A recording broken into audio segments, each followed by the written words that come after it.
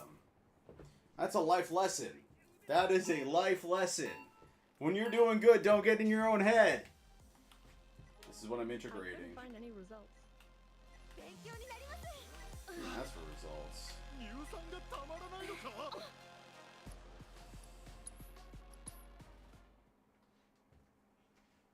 楽しんでいこうか。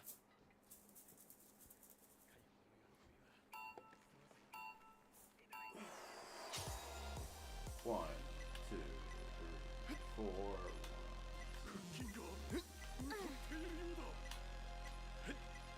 Yeah, I'm standing up now.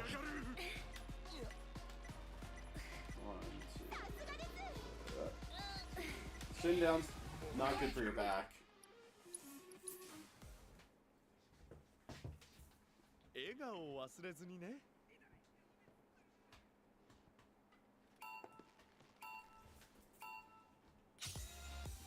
One, two, three, four, マッスルワンダフォー。 My God. 楽しんでいこうか。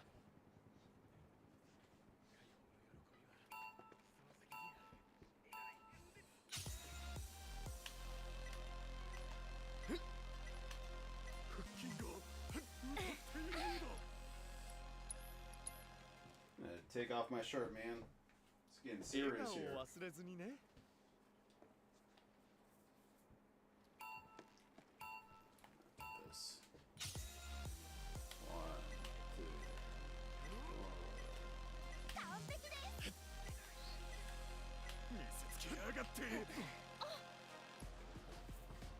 Taking off her shirt. About to get serious. Hot here. All that focus going into the game.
Oh! Oh, that was close. 笑顔を忘れずにね。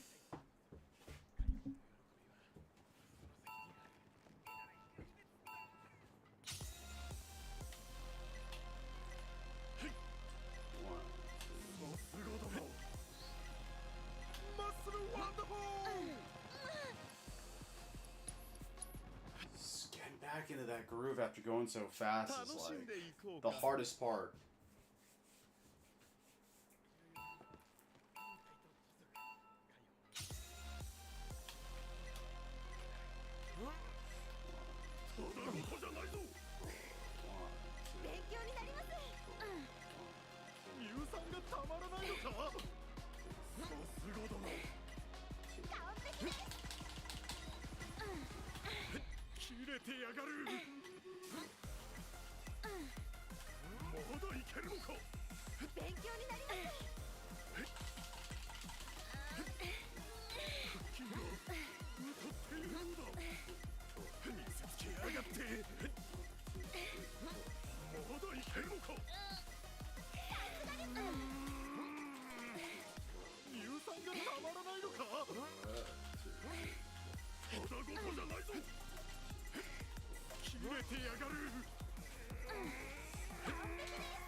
One, two, three, four.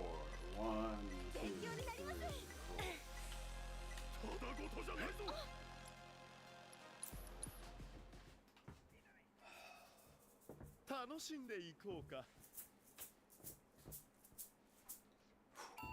Let's go.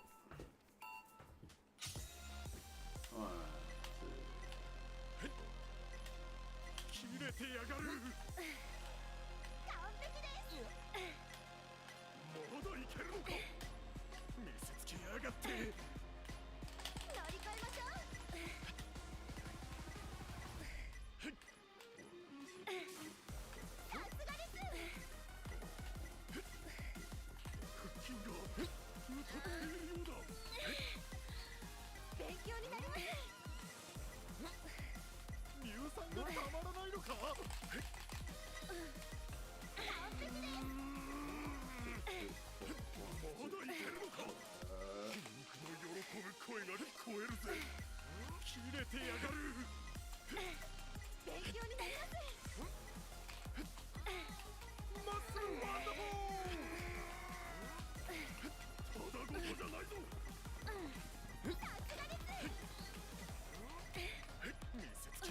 Yes! I did it. Woo!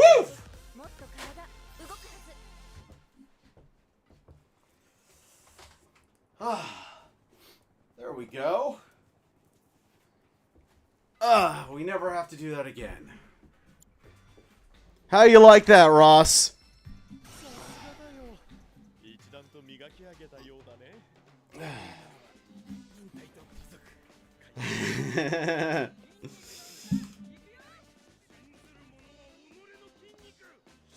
I want to be the very best, and no one ever was, Ross.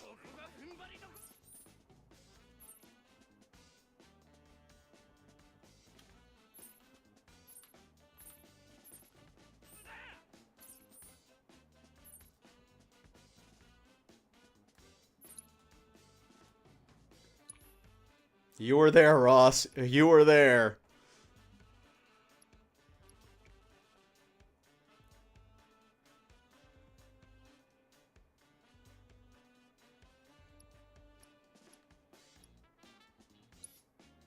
So we finish off the proto-relic stuff here.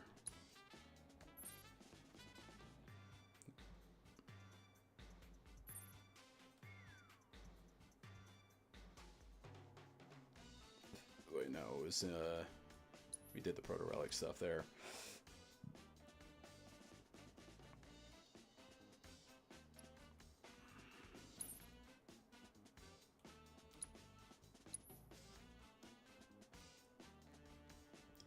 We could finish.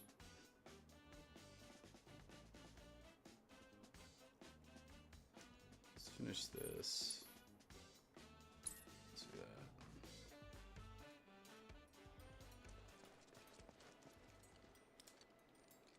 Pressure and stagger them.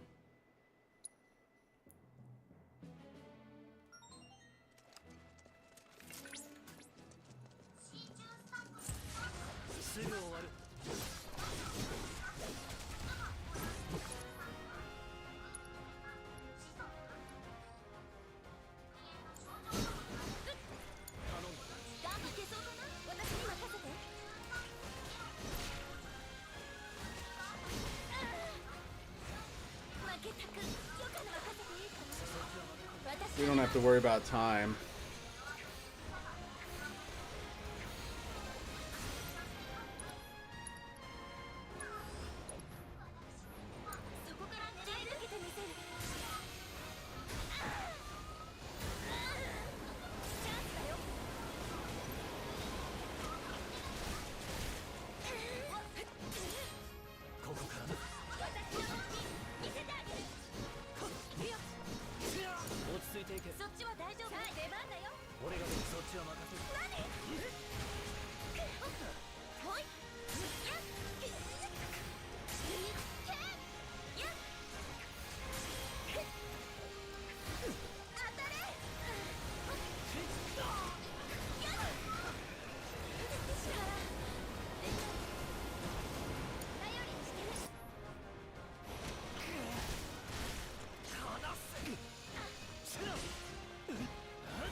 私の出番。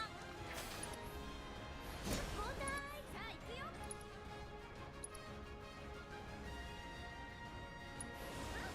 震えなさい。 Go. よし、任せて。協力してこ。チャンスは逃がす。一旦下がるね。頼んだ。お任せあれ。ところで。やっ。当たれ。やっ。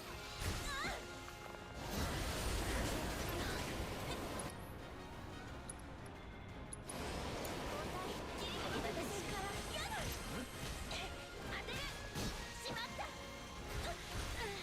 そこ。エアリ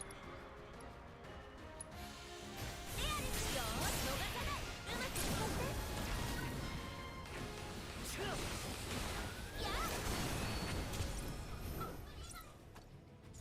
They were pretty annoying.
Oh, it was right here. I didn't even need to get in that.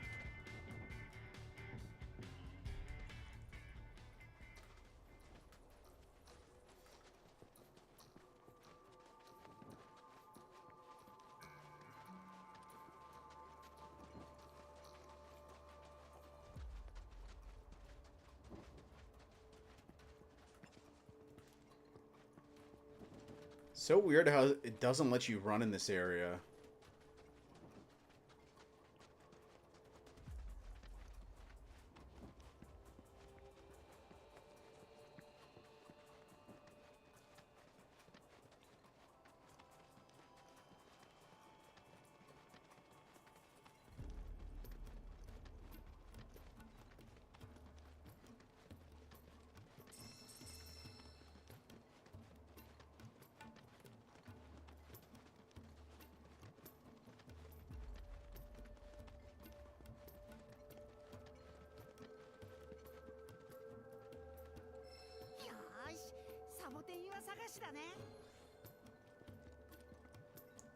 Got how to find the Cactuar rock.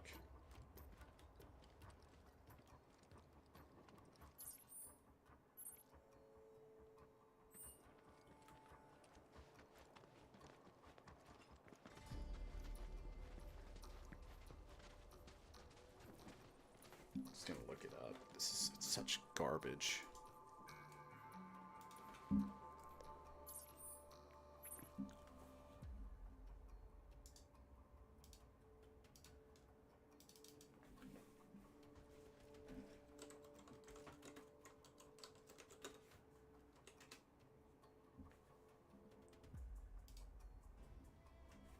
Alrighty, this is just going to be a very brief video on where to find the third Cactuar statue location.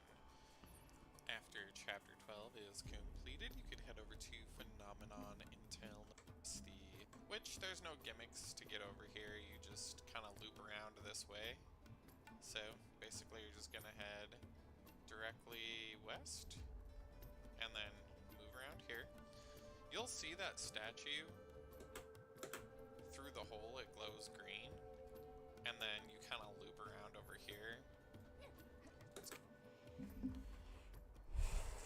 figure it out from there. Whatever. Don't look at it again.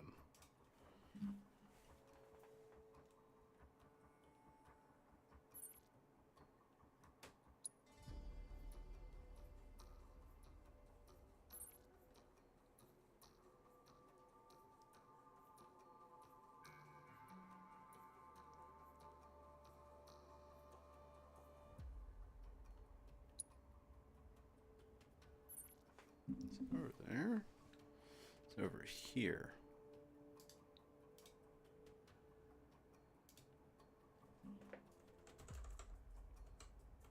Okay, it's right there.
That's where we came from.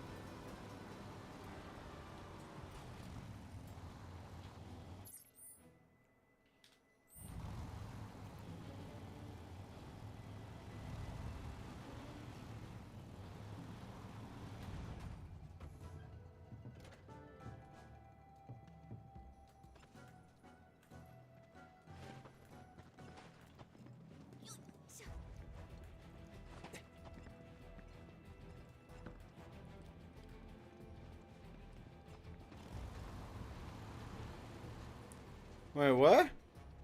Who drove my car away?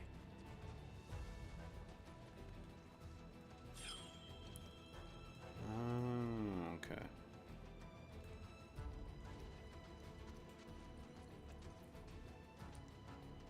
Goddamn Chadley, dude.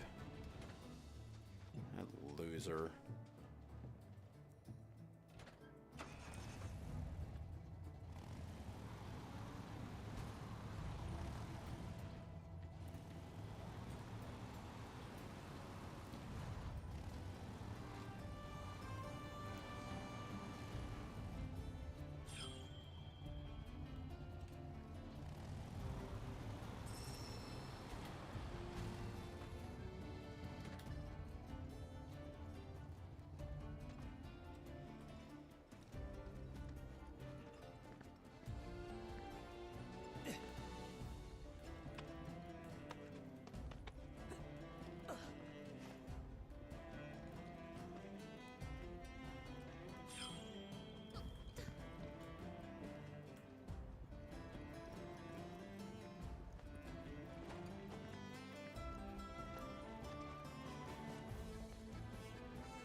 this way. So basically you're just gonna head directly west and then move around here. You'll see that statue through the hole, it glows green, and then you kind of loop around over here.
That's less the mini quest in the Corel region. Anywhere to our achievement for complete the painted ledges.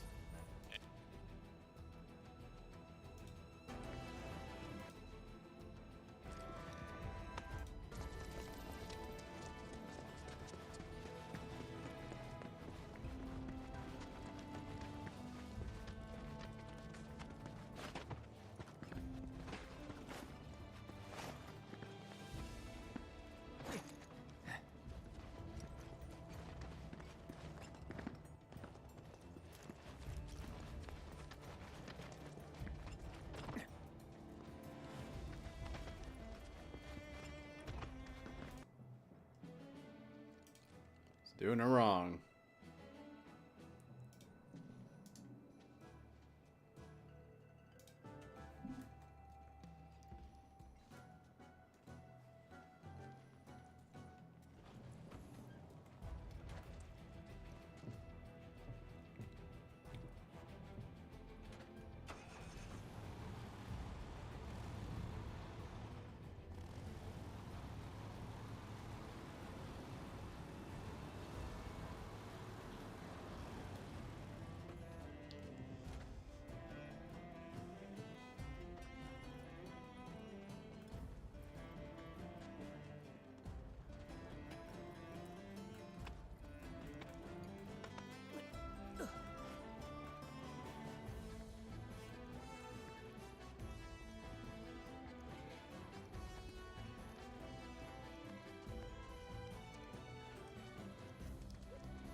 Kind of annoying how it doesn't let you run here.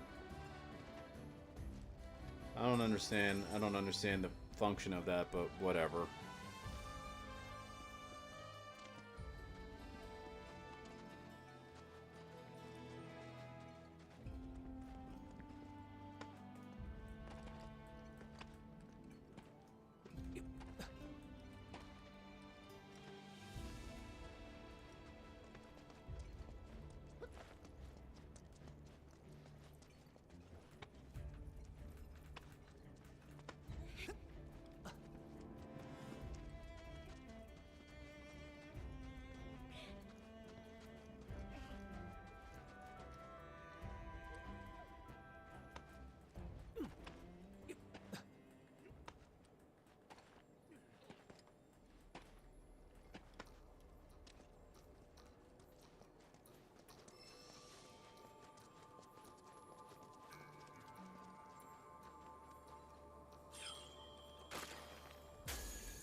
They're holding yoga poses. Look, it's a swastika. He was doing the swastika, dude. This game is racist. This game is anti-Semitic.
hope they don't make us do that stupid mini game again. They're gonna make us do it. I don't even remember how to play it.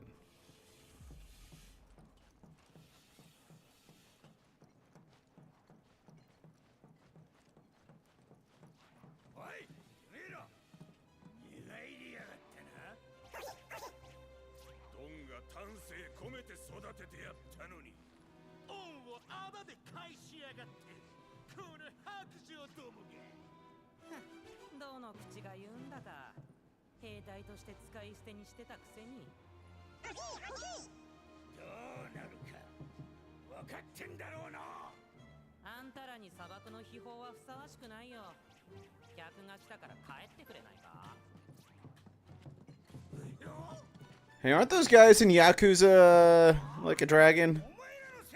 The Lao Mein or whatever?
Oh my god, come on.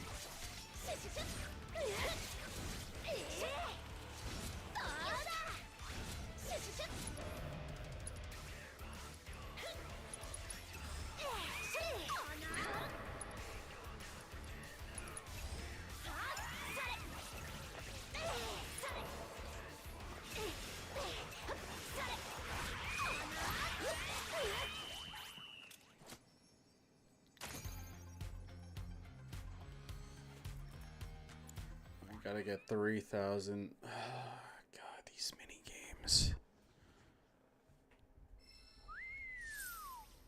すごい腕だ。素直に感嘆するよ。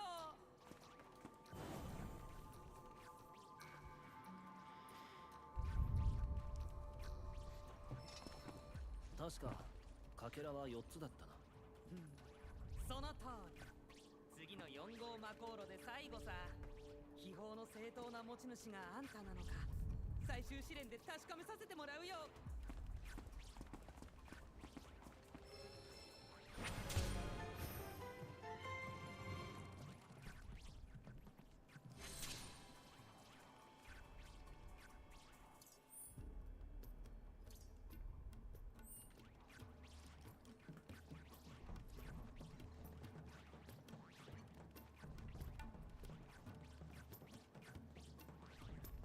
Allow me to do it again.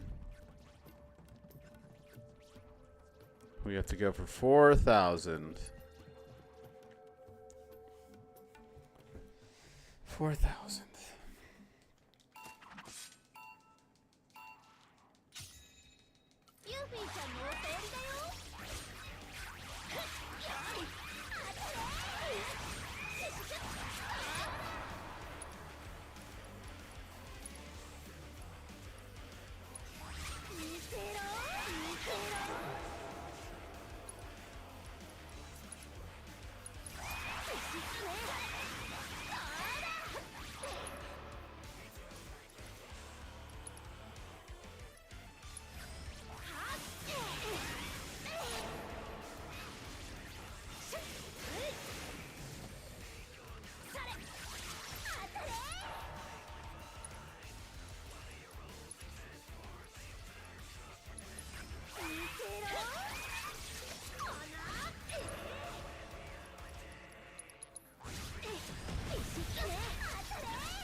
Come on.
How do you get rank 3?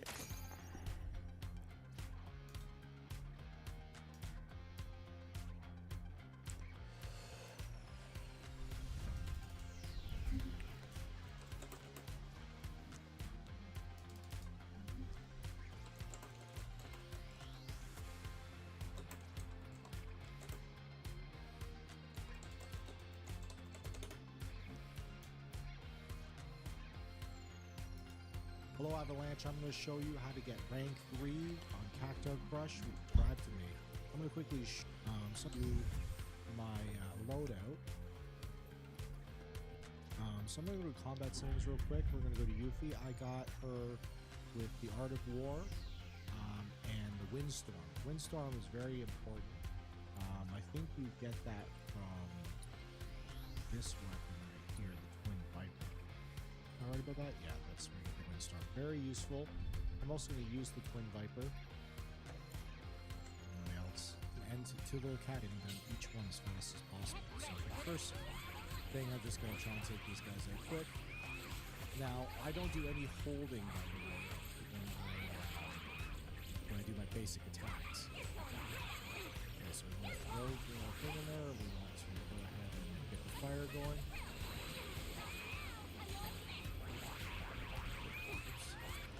Okay, so one thing that you gotta know about Windstorm is it works better when you have your weapon on you.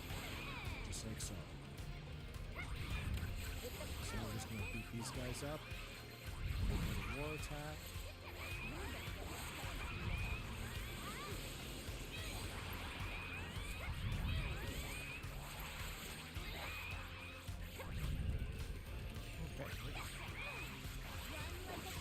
Use the Art of War attack to help find them.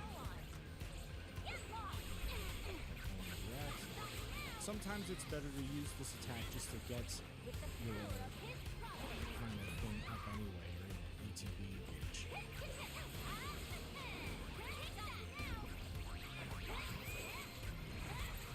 Right now I'm a little behind.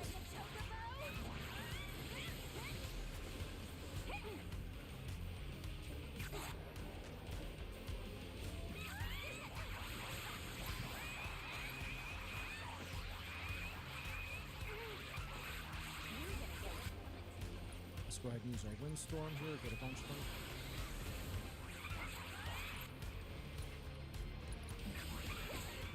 There we go. That's what you want. That takes up. So it's all about using Windstorm.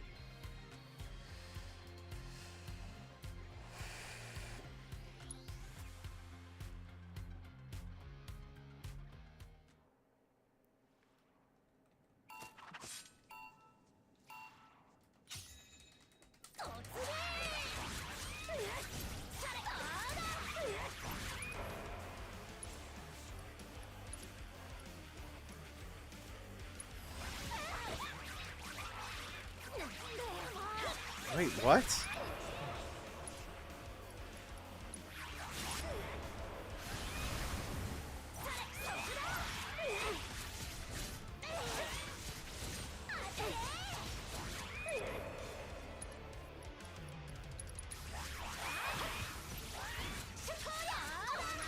Okay, I see.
Oh my god, I was so close.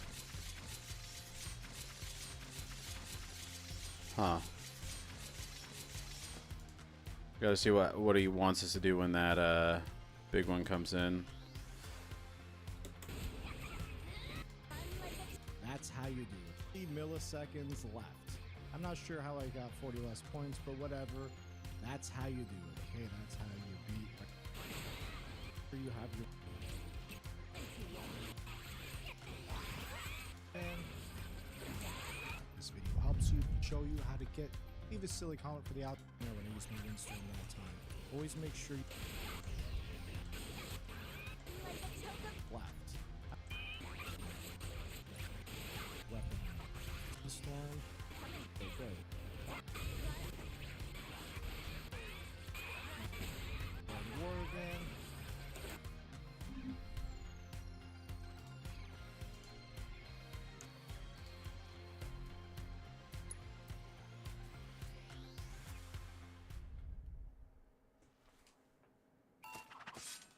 Oh, we want 40, right?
Thought there was a supreme art of war.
Oh my god, so close.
Give me a break, dude.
Damn.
Yeah. It's not looking good.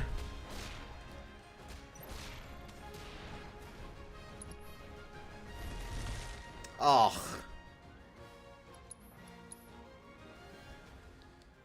Yeah. Yeah, it's not looking good.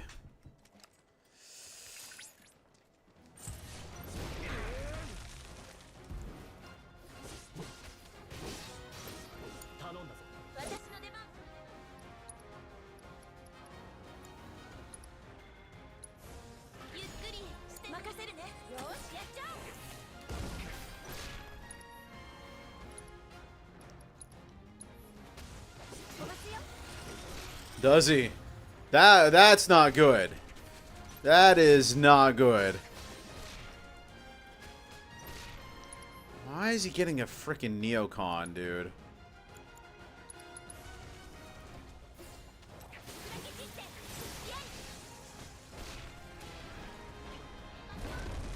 Come on, dude. How do we stop that?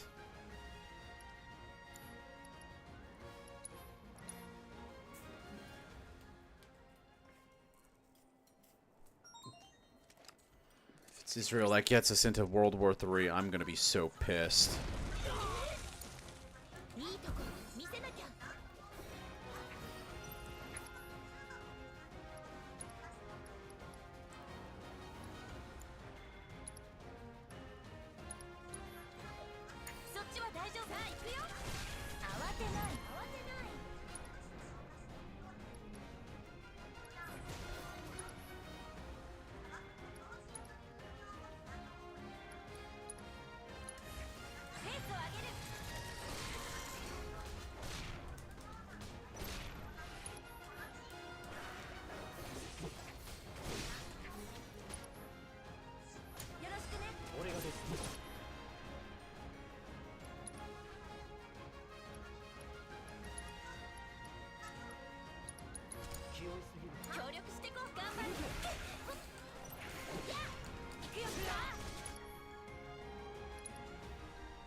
Go.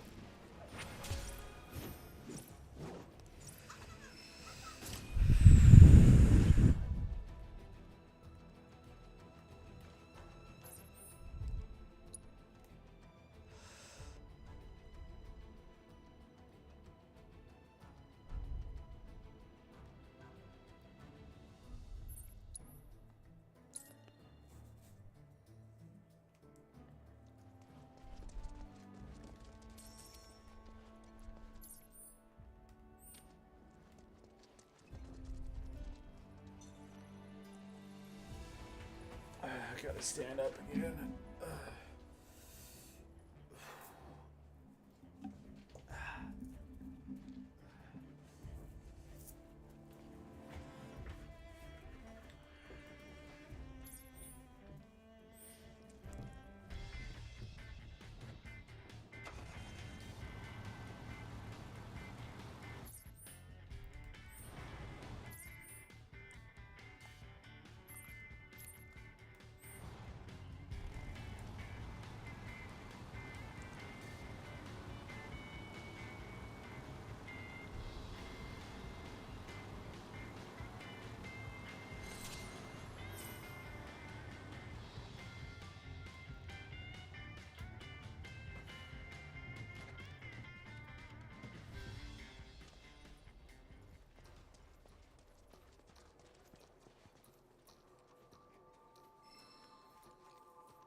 It's letting me run again, which is nice.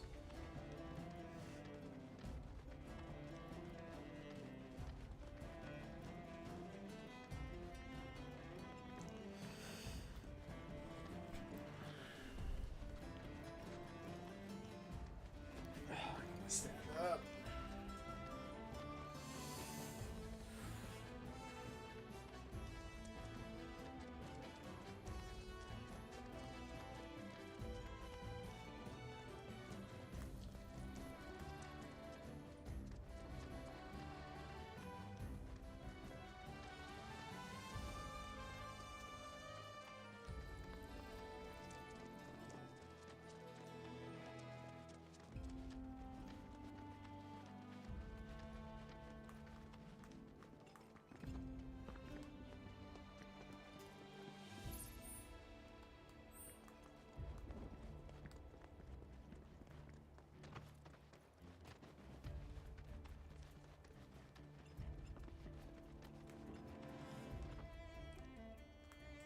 I'm just gonna look it up. Screw this.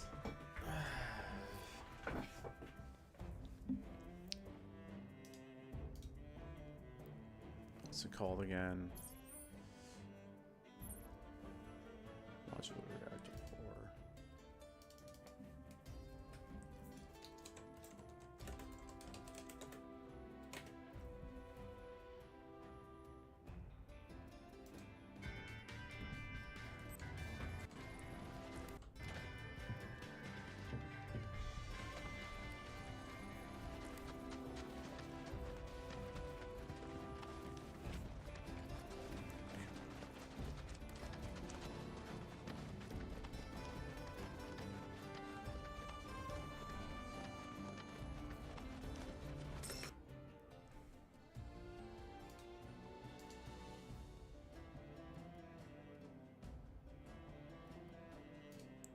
Why won't it show us the map?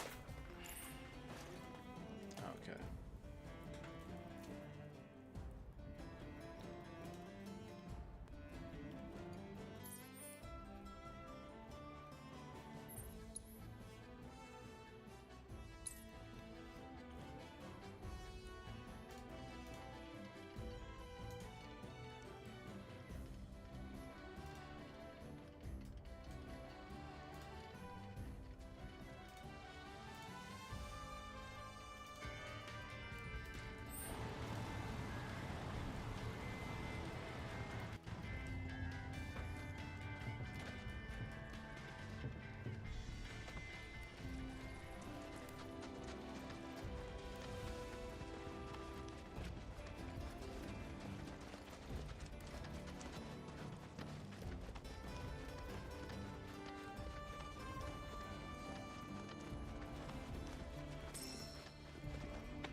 気負いすぎる。私の出番。へっへっ。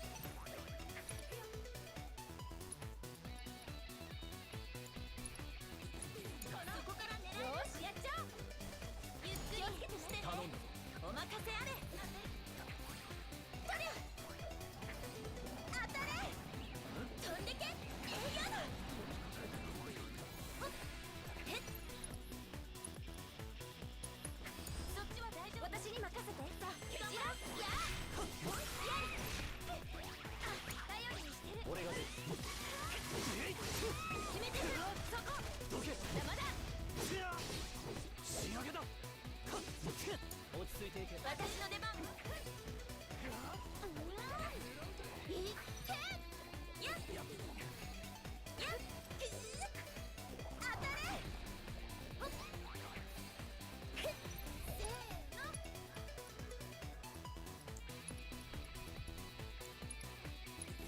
そこから狙え。よーし、やっちゃおう。行こう。当たれ。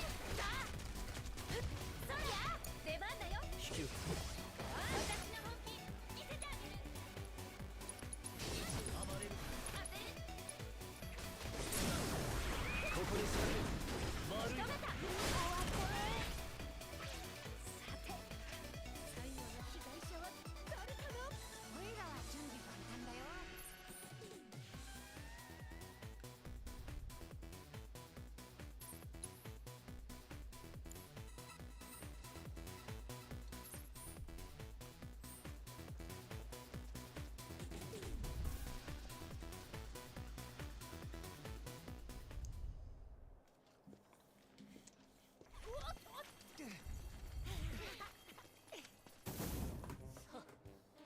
そうきたか。みんな同じだね。 Everybody's a Nazi. お取り込み中のところ失礼します。僕の方でも覇王文書を解読してみたのですが、砂漠の秘宝は異世界から大勢のものであり、その成功の持ち主は伝説の剣豪であるという記述を発見しました。伝説の剣豪。はい、そのためゴブリンたちはクラウドさんに試練を与えて剣の名前を確認しているようです。そうか。最後の試練に向けてサボテンダーたちが巣穴を通じて集合中です。総力戦が予想されます。それでも僕はクラウドさんを信じています。頑張ってください。よ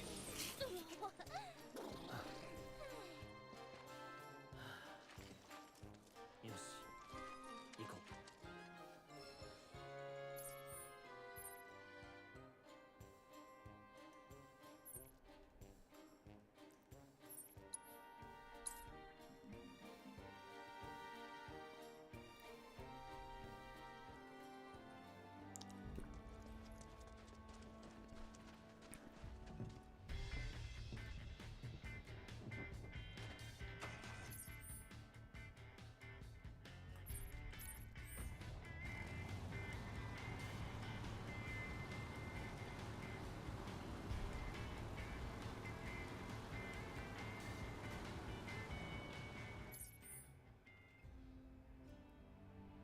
Wrong way.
ようこそ最後の試練へ。あまたのサボテンダーをくぐり抜けよくたどり着いたね。青文書の一節異世界より流れ着き Pantera. の秘宝それは伝説の剣豪のものなり俺たちは聖典を信じて代々秘宝を守ってきたあなた方は文書に記されたその剣豪でしょうかもちろん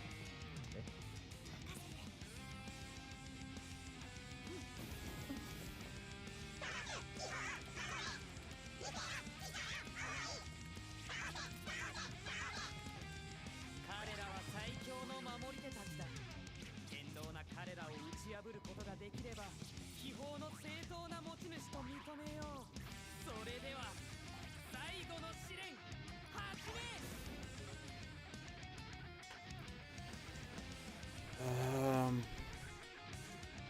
Let's look at the strategy so we only have to do this once. Hello, I have a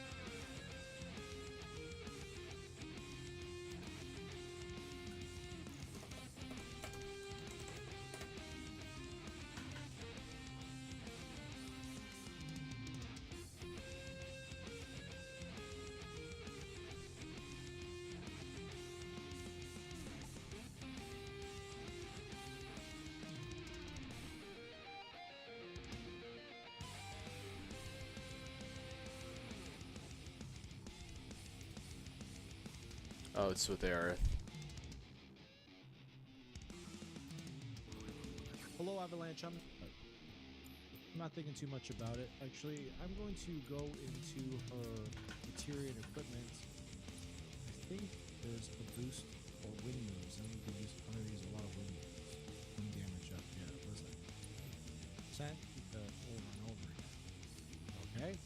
Over and over. I don't know if that's actually wind related, but I think it is. Alright, so let's go. Okay. Let's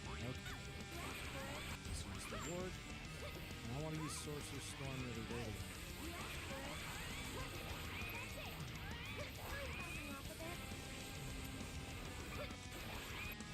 And I want to use Sorcerer's Storm really early.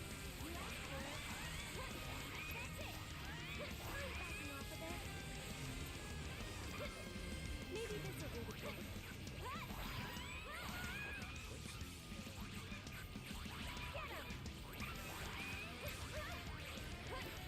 This might be annoying, but let's do it. Took a little long. That's it. Here it comes. The fact that they make you like do this 4 times, dude. This game needs a cool out on the mini games.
Okay.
く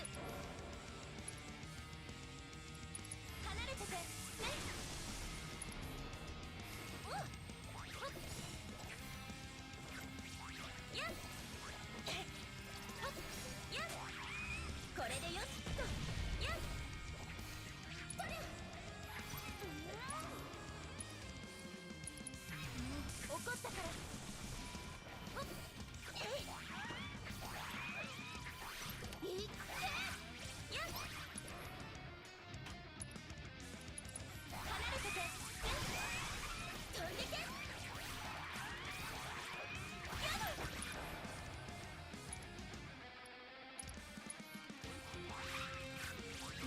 怒ったからほっほいやっ近づくと危ないよ届けえいここは手堅く怒ったからやっ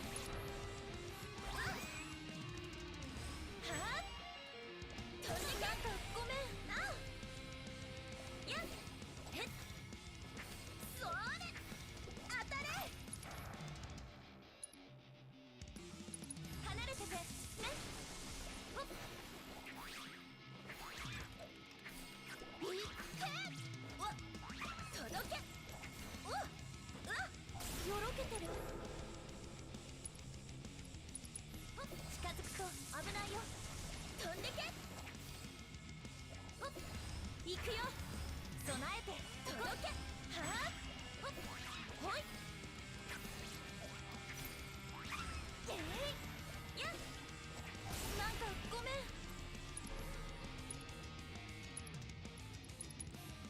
離れててね届けへ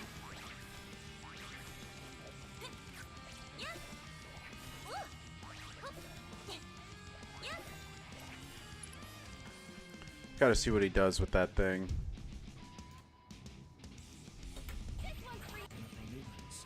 This should make you stronger. Maybe this will do the trick. You want this guy to fall down. Carlos, Too much? good stuff. I'm actually a sorcerer stone on a few times. Backing off a bit. Hey, you asked for it. Fall down in shadow. For some reason, none of those worked on him.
guy that hit me.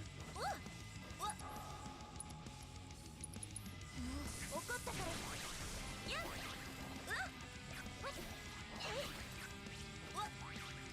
行くよ飛んでけよろけてるやっそれとりゃ当たれ離れててね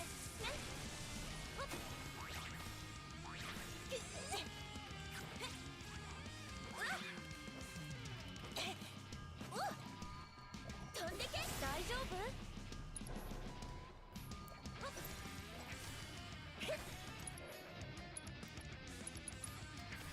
怒ったから届けやっそれいっけやっ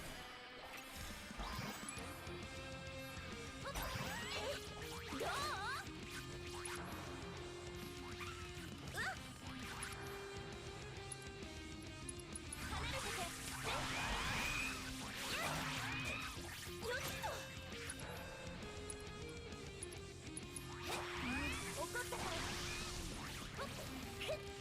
どうやっこれそれ離れててねえいこれ Okay, so 行くよ近づくと危ないよ飛んでけ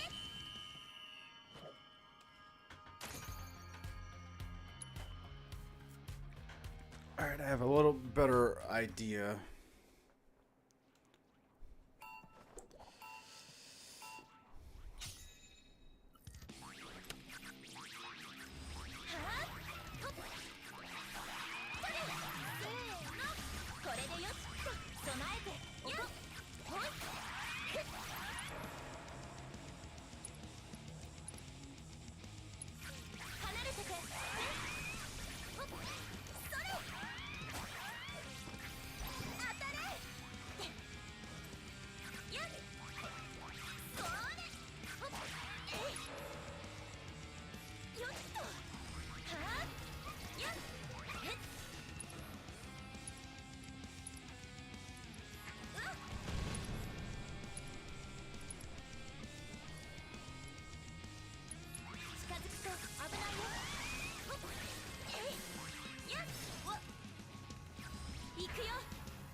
Oh my god.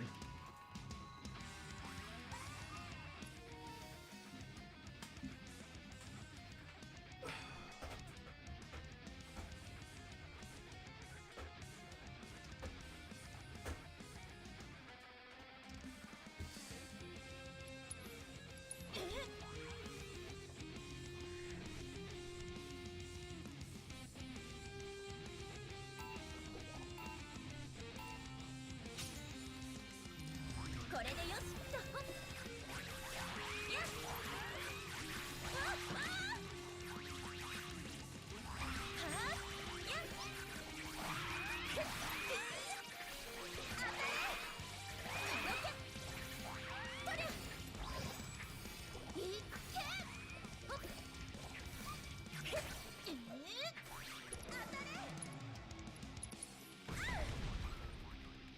近づくと危ないよ。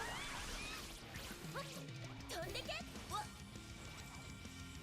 ほっほい行くよ。やっこれでよしとほっへっうわっやっ行くよ。ほっやっいっけ飛んでけ。当たれ。怒ったからほっ備えておこ離れてて飛んでけ。おっほっやっほっどうやっやっそれお大丈夫？怒ったから飛んでけ。とりゃほっ届けほい近づくと危ないよ。へっやっわっうわっわっよろけてる。飛んでけそれへっやっ離れててね。やっほっほっやっやっえいうわっへっうわっフラフラだね。近づくと危ないよ。ほっへっやっとりゃいっけ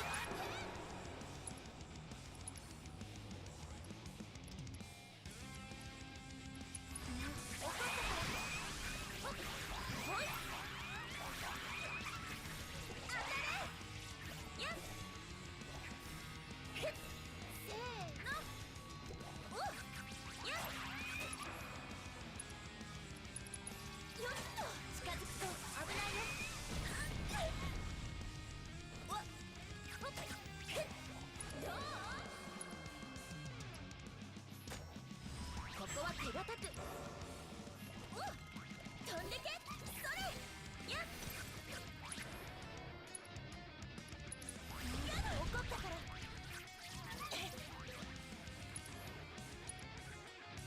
近づくと危ないよ。やっよっとへっほっとりゃそれへっへっどうほっえいうわっ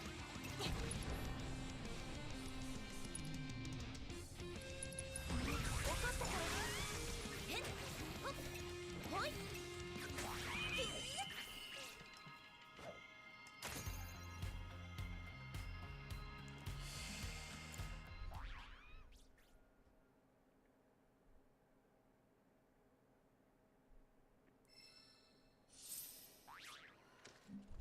しかとこの目で見せてもらったよ。あんたたちが覇王文書に記された伝説の剣豪に違いない。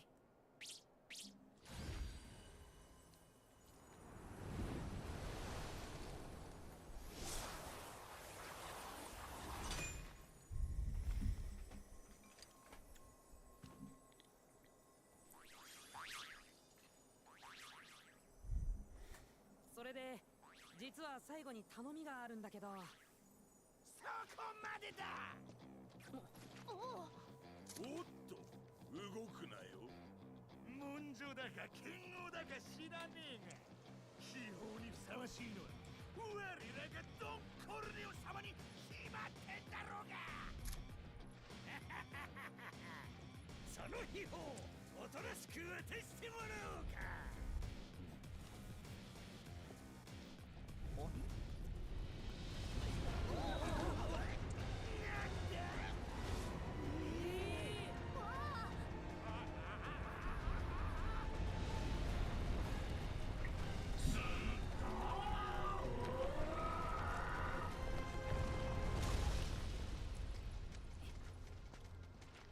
お主ら勘違いも甚だしいわ。その源氏は我のもの。神妙に献上せんか。どうなってんのこれ。下がってて。秘宝を守るのは俺たちの役目だから。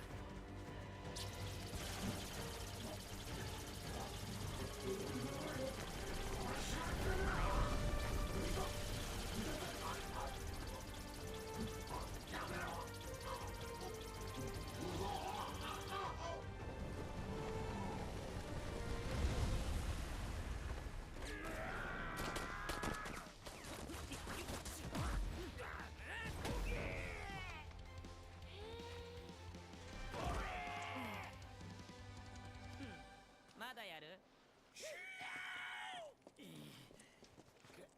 これで終わったと思うなよ。すでに新天地の目星はつけてやる。ファミリーを再建した暁には必ず必ず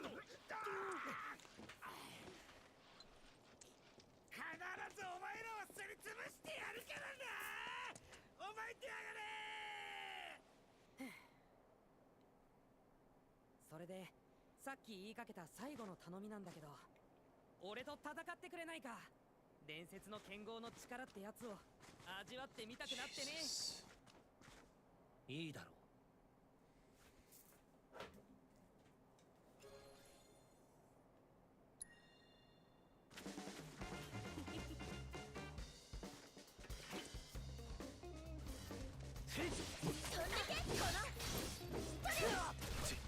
どけ。頼んだぞ。お任せあれ。まだいけそうかな。頑張るね。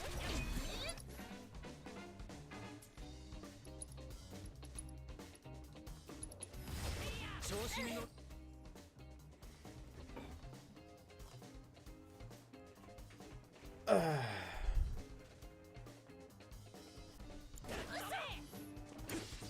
俺が出る。それでこのままではよろけてる。ひどい。そっちは大丈夫。私に任せて。こちらよろしくね。私の出番。そこ。ここからだ。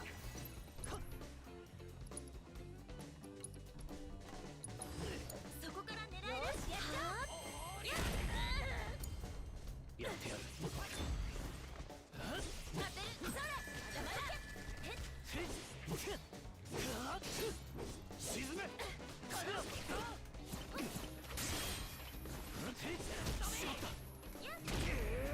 そこ。いいとこ見せなきゃ。決めてく。当たれ。ほっほい。やっわ。どけ。そっちは大丈夫。私に任せて。気をつけてね。気負いすぎる。お任せあれ。それ。いい。そこから狙える。よしやっちゃおう。そこ。よろしくね。ここからだ。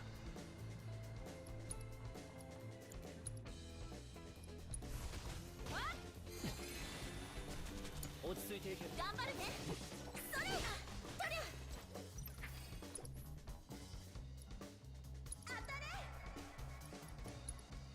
いけそうかな。頑張るね。あれ。気合い入れてこ。飛んでけ。任せていい。負けてく。やられてしまった。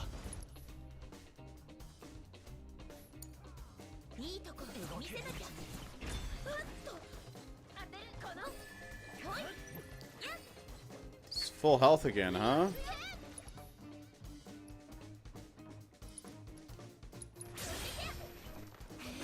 このままでは。そっちは大丈夫。よしやっちゃう。やっふっだなんとさあそこそれ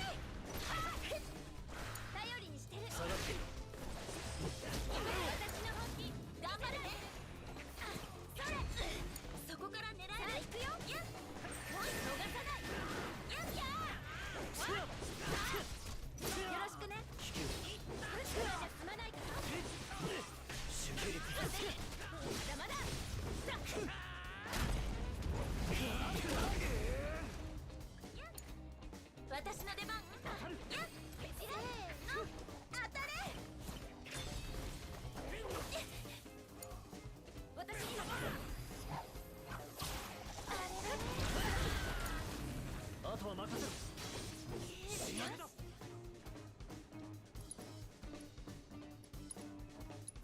勢いすぎる頑張るね。遅くなったまだやれる。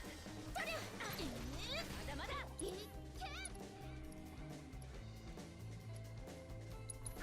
協力してこう。よしじゃあよしまだ気をつけてね。やってやるこの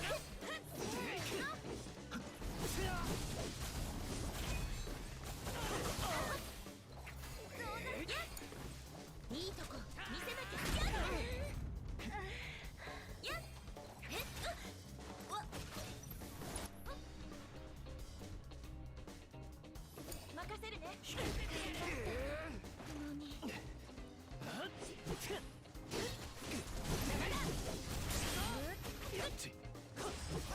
決めてく。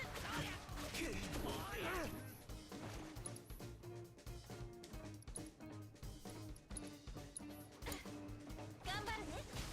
無茶をする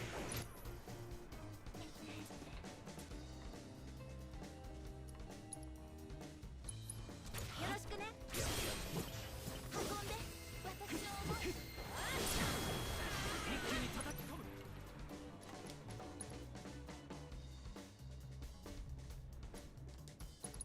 リファ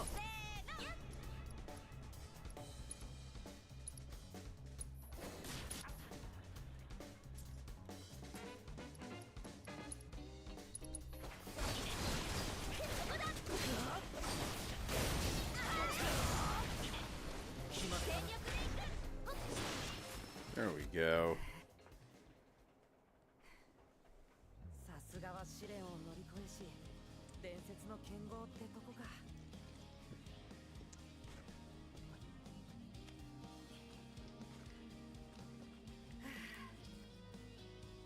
改めて砂漠の秘宝はあんたのものだ。俺たちの役目もここまで。明日からは新しい物語を紡いでいくよ。そうか頑張れよ。どこかで会ったらまた正々堂々と戦おう。ああ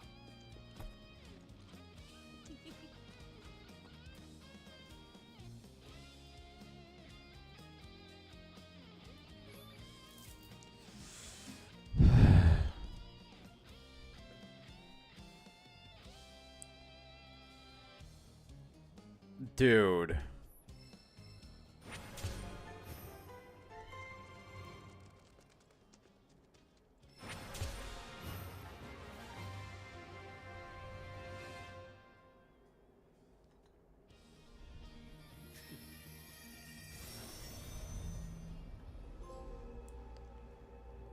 The fact that they make you do more mini games, dude, that aren't even good.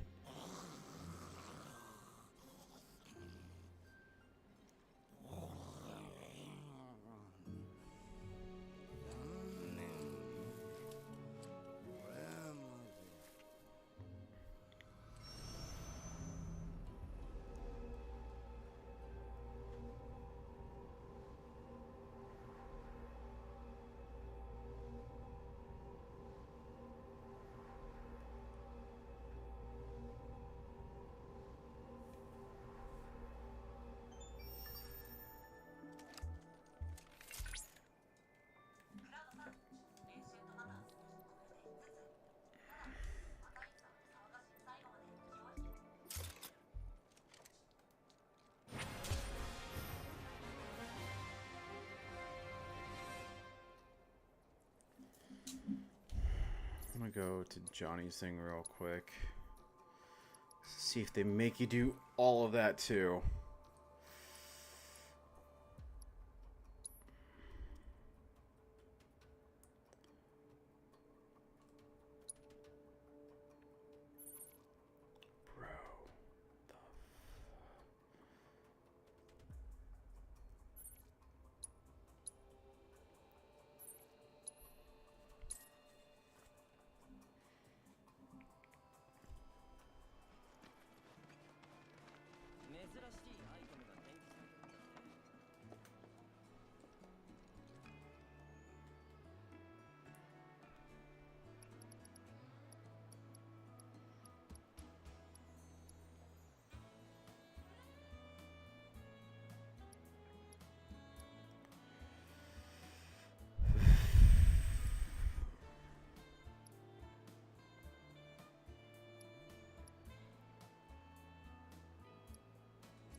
So we just need to beat it on hard mode.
Wait, so I didn't have to do the squatting?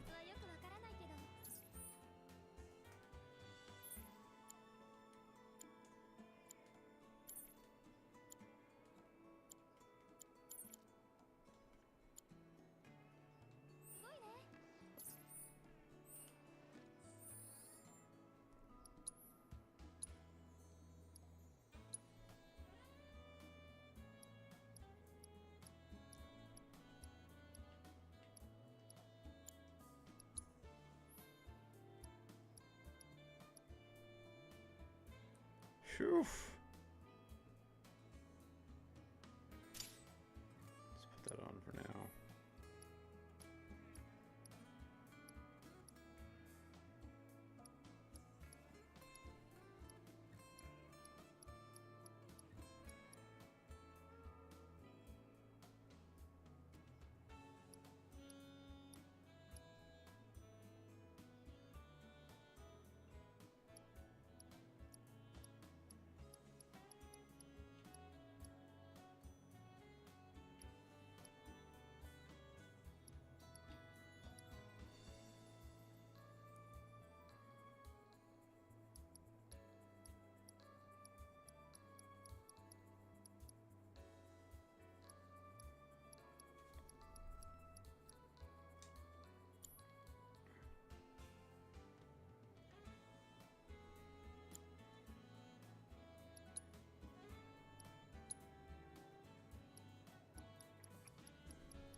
All right, time to call it.